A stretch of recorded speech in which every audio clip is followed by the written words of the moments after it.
this feeling. I can't afford love. Zapin, Bharatanatyam dan tarian singa merupakan warisan budaya kita. Tapi sejujurnya, bila kali terakhir kita betul-betul ambil tahu tentang warisan budaya yang berharga ini? Adakah tarian tradisi seperti tarian singa sudah dilupakan oleh generasi muda? Bersama Lala hari ini, Darren Hing berumur 26 tahun dan Ren Tan berumur 24 tahun, wakil dari Heng Sing Lion Dance Club, sebuah kumpulan yang aktif memelihara dan mempersembahkan tarian singa. Selamat datang dan terima kasih kerana sudi bersama kami. Kami pihak MKR sangat teruja untuk mendengar kisah, pengalaman dan inspirasi di sebalik tarian singa yang penuh makna ini. Jadi sebelum kita mulakan masuk ke soalan, boleh Encik berdua perkenalkan diri dahulu. Nama saya Darren Heng, umur 26, berasal dari Heng Sing Lion Dance Club. Saya dalam tarian singa sudah lebih 13 tahun dan sekarang saya adalah partner Heng Sing Lion Dance Club. Ya, nama saya Ren Tang. So umur 24. So saya dekat Heng Sing Central Lion Dance Club ialah founder. Apa kata kita mula berkenalan dulu dengan kelab ni? Jadi boleh Encik perkenalkan sedikit tentang Heng Sing Lion Dance Club ni? Macam mana kelab ni bermula? Adakah ia kelab keluarga atau lebih kepada kelab komuniti? Dan bagaimana boleh tercetusnya idea nak buat kelab ni? Okay, so kenapa kita akan bermula kelab tarian singa Heng Sing?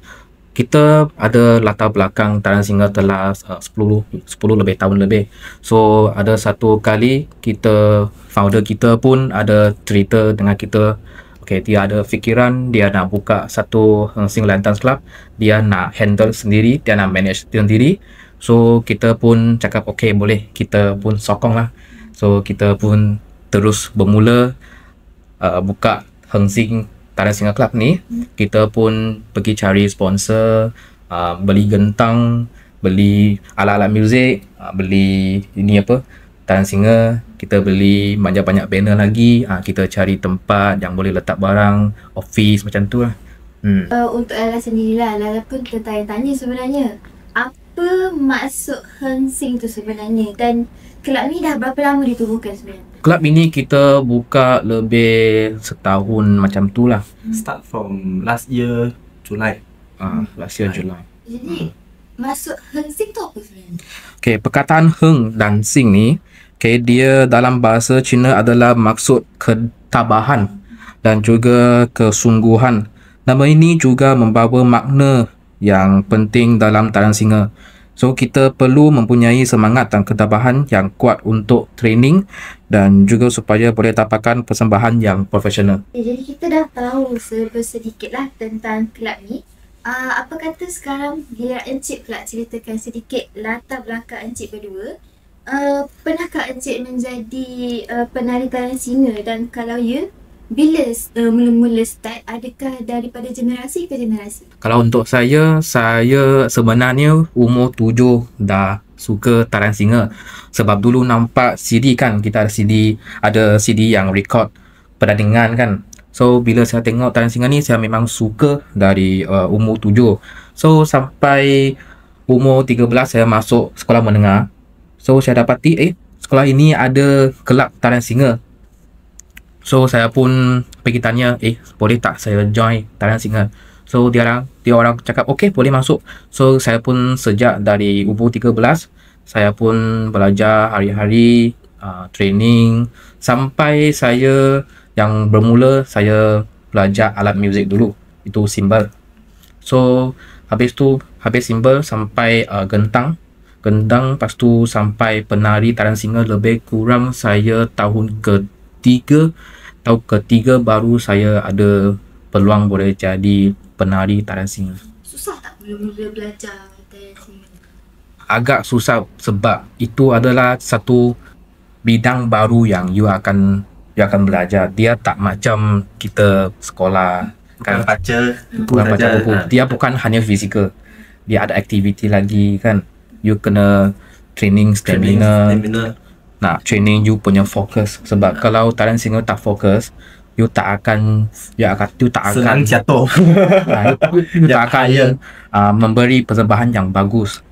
Dia perlu bukan hanya 100% fokus, tapi kena lagi banyak, kena mungkin 200-300% of the fokus. Jadi selalunya lah kan, kalau dalam sendiri pun nampak, selalunya penari talent singer ni selalunya hanyalah bangsa Cina je kan. Tapi ada tak orang yang bukan bangsa Cina, macam bangsa Melayu, bangsa India yang ada dalam kelab? Kelab kita berbilang kaum. Okay, so bila tahun baru Cina, kelab kita ada ahli berbangsa Melayu, ahli berbangsa Cina, berbangsa India pun ada. So orang semua Sabah pun ada. orang Sabah pun ada.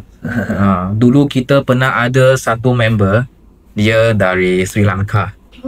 Dia dekat kita punya club lebih kurang 2 tahun kot. Dia ikut orang kita Sri Lanka 2 orang. Ada tak perempuan yang dalam Ada juga. ramai tak? Yang club kita tak ramai, mungkin 4-5 orang macam tu saja. Adakah dia orang pun penari ataupun main alat muzik je?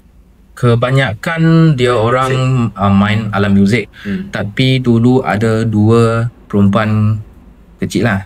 Dia orang memang dalam penari talent singer, ada training lah. Kalau macam untuk satu persembahan tu, anggaran lah berapa yang dibayar? Anggaran lah, nak cakap angka, berapa angka?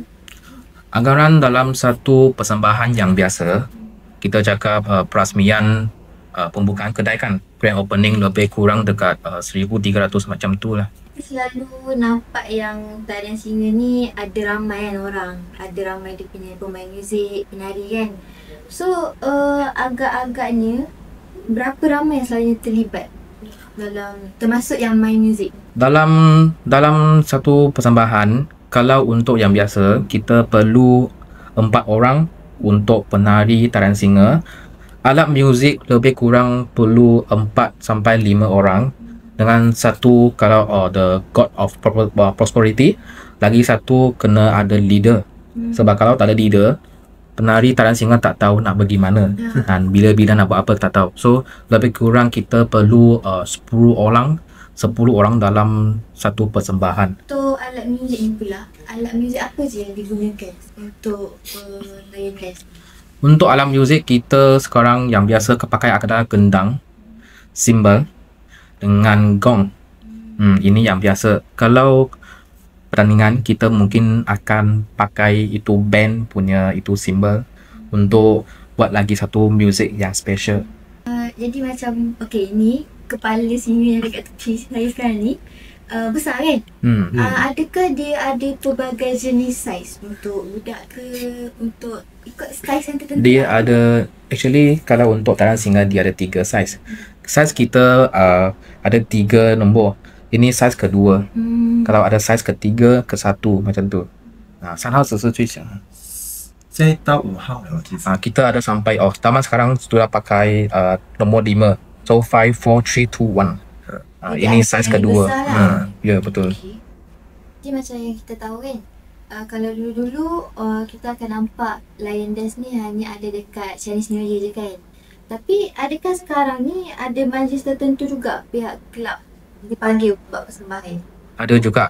Kalau untuk penyambutan hari jadi, penyambutan mungkin tokong Cina ataupun kenduri-kenduri, majlis-majlis dengan gender review, kita pun boleh pergi. Ataupun yang lain-lain yang function baik, dia ceria, kita pun pergi. Macam pun pindah rumah baru, office baru, kedai baru, kahwin, pelbagai jenis kita janji itu function adalah baik, kita pun pergi. Jadi untuk setiap contohlah untuk gender review kan, jadi harga dia tertentu lah, maksudnya mengikut persembahan yang kita nak. Macam gender review harga lain, Harga lain, ya. Semua lain. Ya, itu mestilah. Sebab cerita review pun mau pakai single 3 kurang-kurang. Satu biru, satu pink, satu lain satu dalam satu box. Nak buat itu gender review. Zaman sekarang kita sudah ada pelbagai warna-warna, ada warna gelap, warna mungkin lighter sikit, macam pink yang light. Ini macam macam ni kan. So ini memang ada macam lagi moden, kita ikut zaman yang moden lagi. Kita tak nak ikut lagi. Kita still wariskan ini tradisi, tapi kan kita pakai untuk zaman fikiran yang dalam tahun 2025 banyak. Seperti yang pihak Encik sendiri cakap kan, sekarang Lion Dance ni bukan sahaja dipanggil waktu Chinese New Year je. Event tertentu pun ada. So maksudnya tarian singa ni dah semakin meluas ke? Betul. Dia macam sudah masuk kehidupan kita. Mungkin kadang-kadang you lalu satu tempat, boleh nampak tarian singa, tiba-tiba kita pun tahu ini kedai perasmian, grand opening kan, ataupun kita lalu tempat perumahan, ada orang tarian singa, mungkin kita tahu mungkin ini owner pindah rumah baru ke, ataupun rumah ada member-member hari jadi ke, ataupun dia ada macam fungsi function lain ke, kita boleh tahu. Biasanya kan berapa lama tempoh seseorang tu nak berlatih supaya jadi mahir? Macam Encik sendiri pun bermula daripada usia yang kecil kan. Jadi berapa lama masa nak ambil? Sebenarnya ini tengok niat orang dia sendirilah. Kalau kita cakap orang yang kurang sikit punya orang, mungkin dia perlu 2-3 tahun, 4-5 tahun baru boleh dia jadi mahir. Pun ada orang mungkin setahun, 2 tahun dia boleh jadi mahir. Tengok dia rajin lah. Dia kena berusaha. Kita tak boleh putus asa. Janji jangan malas. Kena setia. Jadi untuk nak belajar tarian singa ni, dia ada tak peringkat-peringkat umur tertentu untuk mula? Adakah macam waktu betul-betul kecil, tak adalah kecil sangat, macam umur 3-4 tahun macam tu, adakah umur macam kita ni pun still boleh belajar? Boleh lagi. Kita pun ada pernah dengar ada budak kecil sejak 5 tahun, 6 tahun dia sudah dekat tarian singa, sebab itu tarian singa yang dia family punya. Kalau untuk bukan family, saya rasa yang paling sesuai untuk masuk tarian singa, saya rasa umur 7, umur 8 boleh starting untuk training dia basic alam muzik ke macam tu. Sebab tak boleh jadi penari, sebab penari tarian singa ni dia perlu stamina yang cukup. Sebab budak kecil lagi 7-8 mungkin stamina dia tak cukup lagi. Saya takut berat lagi. Kita satu singa 7 kilo. Ya. Kita pun takut dia cedera ke apa, nanti ibu bapa dia tak suka ke macam tu. Umur kecil masuk untuk cari dia suka lah. So budak kecil kita training alam muzik dulu. So alam muzik boleh training budak-budak kecil punya fokus. Sebab kan sekarang banyak budak kecil suka main handphone kan. TikTok, Facebook. So bila you main handphone banyak, you akan hilangkan you punya fokus. So you main alam muzik boleh tambah you punya fokus. So boleh training you punya fokus, boleh training you tiba-tiba macam ada suddenly you tahu apa nak buat. Ini pun pengalaman Encik dulu pun macam dah lama kan dengan ni. Ada tak macam kenangan manis yang berlaku sepanjang bergiat dalam jadi seorang penari tarian singa ni, atau ada tak pengalaman yang buruk pernah berlaku dalam hidup sepanjang? Kalau untuk penangan yang manis, saya ingat kita ada satu pertandingan, kita sudah preparing dan training sudah lebih dekat 2-3 bulan macam tu lah. Kita lebih kurang setiap minggu pun training 5 ke 6 hari. So sampai itu pertandingan, kita akhirnya kita dapat juara dekat itu pertandingan. So itu juara adalah kita tarian singa HQ yang dulu punya HQ. Selamanya kita 30 tahun pun tak pernah ambil juara. So itu yang adalah salah satu itu yang the first juara kita dapat dari itu pertandingan. So kita punya master pun hari itu dia cakap pun ada smiling. Kalau macam kita tengok kan zaman sekarang, anak muda lebih suka tarian yang moden, macam K-pop, K-pop kan. So adakah tarian warisan ni telah dilupakan oleh anak muda? Jadi macam mana kelab ni menarik minat anak muda untuk join jadi penari? Sebab Lala tengok dekat IG pun macam ramai yang muda-muda, bayi-bayi Lala je. So jadi macam mana cara tu? Sebenarnya ini kita tak risau sebab kita ikut data-data kelab tarian singa sampai zaman sekarang sudah buka lagi banyak. Mungkin satu coras kita boleh dapat mungkin 40 persatuan yang sudah ada. So kalau kita Killer Clan Valley dah banyak dah. Banyak lah. So kita pun tak 200 risau. tiba dah. Kita memang tak risau. Anak muda sekarang dia tak suka tarian-tarian tradisi.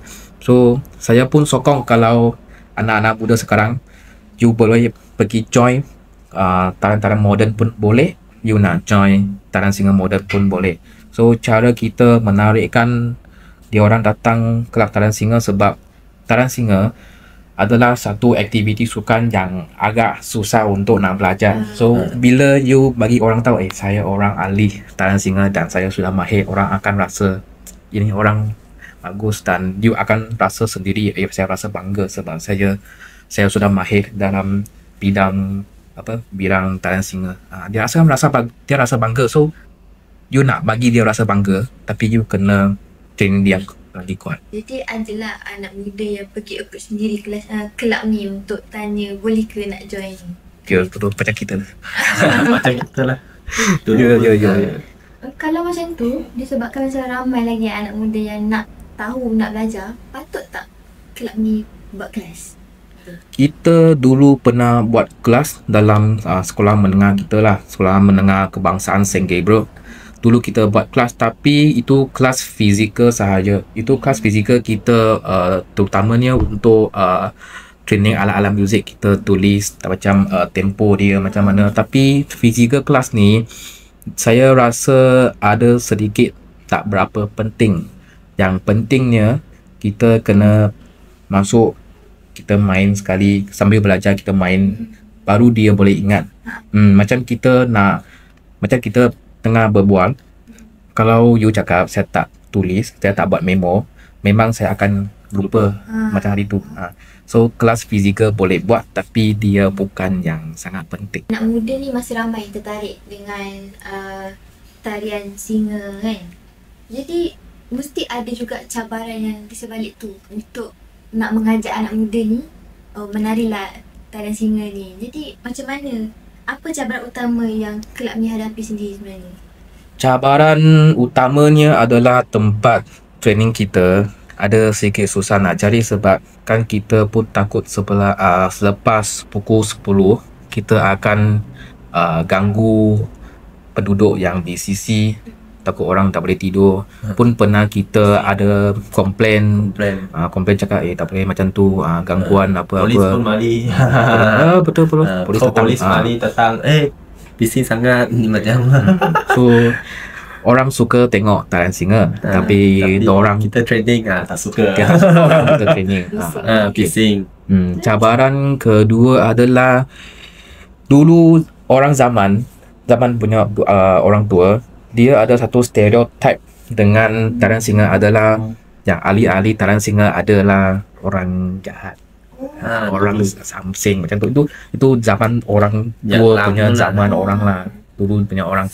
So kita kita buat adalah kita kena meningkatkan image quality untuk deliver bagi ibu bapa orang tengok. So supaya itu ibu bapa boleh yakin dan dia boleh hantar anak-anak dia orang datang tempat kita untuk buat training. Tak nak kita macam tak nak kasih ibu bapa dia rasa saya punya anak masuk tarian singa nanti jadi jahat macam mana. Tak mahu bagi dia orang fikir macam tu. Kenapa orang macam dulu fikir macam tu? Sebab dulu tarian singa team yang lama lah dulu masa 90年代 semua. Tahun 80-an 90-an kan. Memang ada banyak singa team ialah untuk dalam gangster punya. Dululah. So jadi itu image tak baik untuk orang punya stereotype. So kita nak buangkan stereotype ini, nak pandang depan sampai kita zaman sekarang 2025, kita nak hilangkan ini stereotype untuk ini zaman dulu punya orang.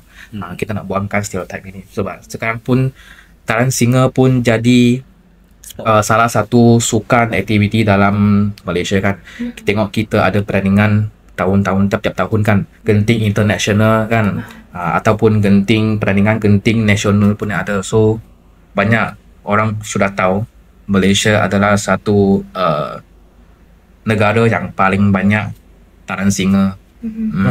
Jadi tadi Encik ada sebut kan pasal ada orang report kata bising bunyi taran singa semua kan. Jadi siapa yang report sebenarnya? Adakah antara bangsa Cina juga, adapun bangsa lain, jiran ke, ataupun mana-mana orang? Kebanyakan berbangsa Cina. Berbahasa Cina. Ya. Kenapa Sebab saya pun tak faham. Yang ramai lah suka tengok, tak suka, kita tak accept kita ada training yang biasa hari, rasa bising. Sekarang training pun susah sikit, nak itu kentang, nak letak itu baju atas kentang, boleh itu Kurangkan suara dia. kurangkan suara macam Ataupun kita pakai tayar lori untuk ganti itu gentang. kokok macam Kita gantikan. macam kita tahu tarian singa ni adalah tarian warisan negara kita. Jadi apa yang Encik rasa kelab ni perlu lakukan untuk mengekalkan warisan negara tu supaya anak muda akan sentiasa ingat dan generasi seterusnya akan tahu lagi tentang tarian singa. Okay, so Malaysia dikenalikan sebagai negara yang paling banyak grup taran singa dan negara yang paling aktif dalam aktiviti taran singa. So kita boleh tengok lebih kurang setiap bulan pun ada pertandingan. Kita jalan sampai mana pun ada persembahan kan. Okay, contohnya taran singa genting acara nasional ke pun kita setiap tahun pun ada buat. So apa yang kita hendak laku untuk meneruskan warisan ini adalah berusaha untuk mendidikan ramai-ramai murid, mempromosikan kebudayaan ini. Janji ini niat kita letak dalam hati, kita korbankan masa ke duit ke pun tak apa. Janji apa yang kita buat, kita tanggungjawab lah untuk meneruskan budaya ini. Okey, contohlah kalau ada pelajar yang nak belajar kan, adakah ada proses macam, bukanlah interview tapi macam proses penapisan dulu, macam budak ni boleh ke ini, ataupun kelab tu akan terima terus and then train je dia? Kita akan terima dulu. So kita akan bagi sedikit basic dia dan kita akan observe apa dia minat, ataupun memang kita tengah belajar dia, training dia dengan alam muzik, tapi dia akan selalu tengok singer. Kita boleh tahu mungkin dia lebih suka singer besar, lagi minat daripada itu alam muzik. Ataupun bila kita training, kita tahu ini budak ada niat muzik tak. Kalau dia tak ada niat muzik, mungkin kita boleh transfer dia pergi itu penari tarian singa. Kita akan observe, kita akan tahu, kita akan tengok ini budak dia sesuai untuk apa posisi dia macam tu. Jadi macam untuk tarian singa ni, kalau tengok ada yang menari just dekat lantai biasa, ada yang menari dekat tiang-tiang yang tinggi-tinggi tu. Apa beza antara dua tu sebenarnya? Kalau yang lantai itu yang persembahan biasa, tradisional, kita tradisional. Kalau yang itu kita main tiang, itu akrobatik. Itu akrobatik punya maksud ialah itu adalah satulah gunung ataupun bukit. Okay, singa akan naik bukit, so dia akan cari makan ke, ataupun dia nak makan sesuatu ke, macam dia nak makan buah ke, daun ke. So dia kena naik itu gunung supaya boleh dapat makan itu barang. So kenapa ada itu akrobatik? Itu ialah macam mana dia cara lompat. Lepas tu depan ada barang blok dia nak macam mana nak elakkan itu blok. Lepas tu boleh naik sampai atas, boleh makan itu buah ke ataupun daun. So ini setiap kali main ini tiang, dia mesti ada cerita dia. Dan cara-cara dia elakkan semua barang-barangan blok ke macam mana, ataupun mungkin itu gunung ada jambatan, terus runtuh, macam mana dia lompat, macam mana lepas tu sudah makan, macam mana dia nak balik. Pakai cara apa, macam tu. Dia ada cerita dia. Jadi maksudnya untuk setiap step tu ada maksud yang tersendiri lah maksudnya. Betul. And then for the storyline tu akan direkod ataupun memang asal dia memang macam tu? Dia boleh diubah. Dia ikut kita punya kreatif. Kita nak ini cerita, itu cerita, kita akan buat A to Z sampai itu kita boleh fully present itu maksud cerita itu. Sekarang banyak cerita baru lah. Banyak orang pakai anime punya cerita pun boleh juga. Okay. Tengok dia pakai singer macam mana yang buat itu cerita. Macam untuk akrobatik punya talent singer ni kan, berapa lama tempoh latihan dia untuk betul-betul macam lompat atas tiang tu tak jatuh, boleh mendarat dengan dua kaki. Ada tengok tu satu kaki pun dia boleh berdiri walaupun tinggi kan. Macam mana? Berapa lama?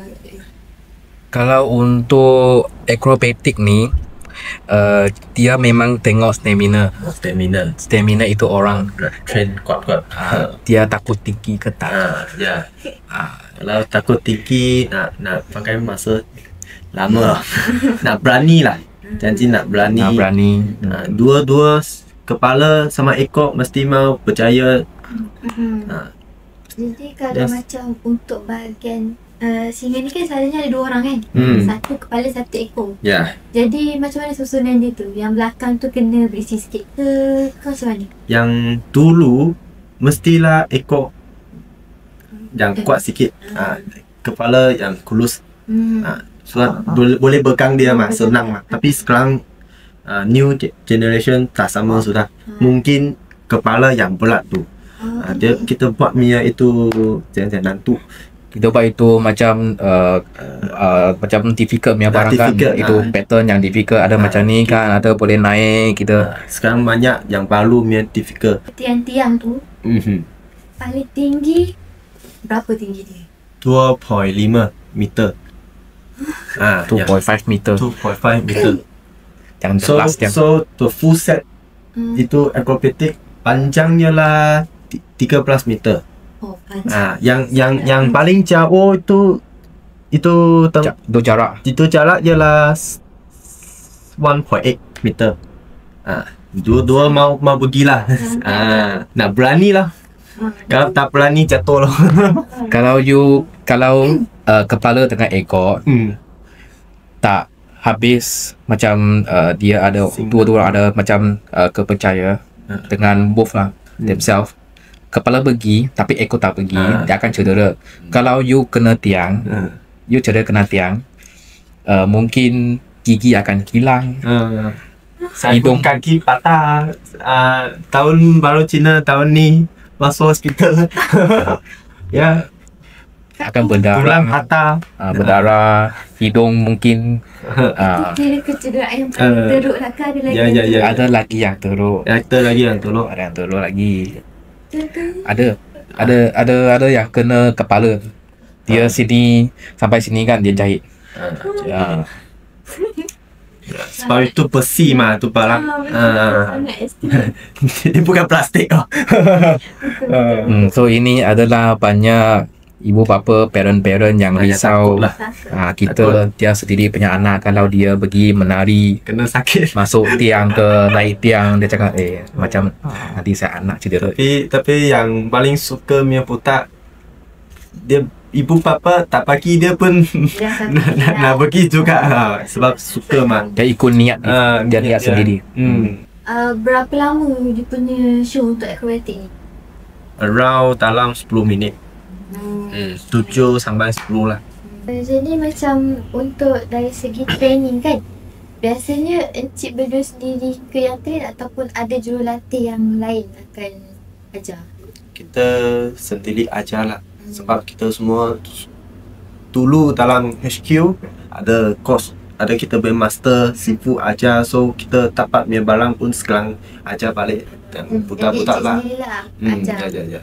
Jadi encik ajar yang basic ke ataupun yang akrobatik? Pun ada. Ya. yang budak sekarang pun kita training untuk pertandingan akrobatik lah. Kita fokus lah akrobatik. Jadi nak jadi pengajar Cik sendiri founder kan. Jadi ada apa-apa macam dokumen ke ataupun kelayakan ke untuk jadi coach baru? Kita Malaysia ada satu 叫总会叫什么 academy 啊？ Ada satu academy, Academy. dia ada bagi kursus, lepas tu you kena bagi submit you punya dokumen lah. Bagi dia tahu you berasal dari kelab apa, you dalam kelab ini berapa lama, siapa yang ini penting, siapa yang refer you datang. Itu sangat penting. Kalau tak ada orang refer you, itu yang orang refer you level tak cukup, you pun tak layak. Lepas tu you akan dapat satu lesson coach macam pengajar macam tu 裁判咯。 dengan pengadil. Kalau kita pertandingan kan kita ada pengadil kan, itu pun ada lesen juga. Kita pun license juga. Jadi Cik pernah tak jadi pengadil untuk pertandingan? Ada. Dia punya sistem pemakahan tu macam mana? Yang saya cakap untuk akrobatik kita那个分数 yang listed untuk itu scoring ada satu Scoring. pengadil. Lepas tu pengadil lain ada mungkin 10 orang.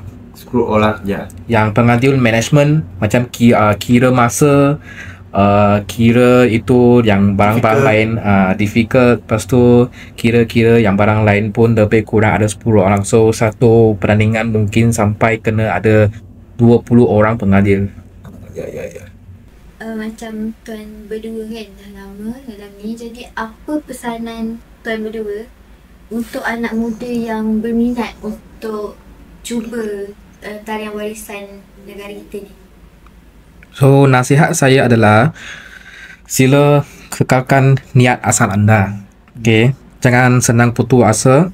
Berilah semangat yang secukup-cukupnya dan juga dalam hati kena ada semangat kesukanan. Itu sahaja. Jadi, terima kasih banyak-banyak kepada Darren Hing dan juga Rentan kerana sudi berkongsi pengalaman mereka dan memberi inspirasi kepada anak muda.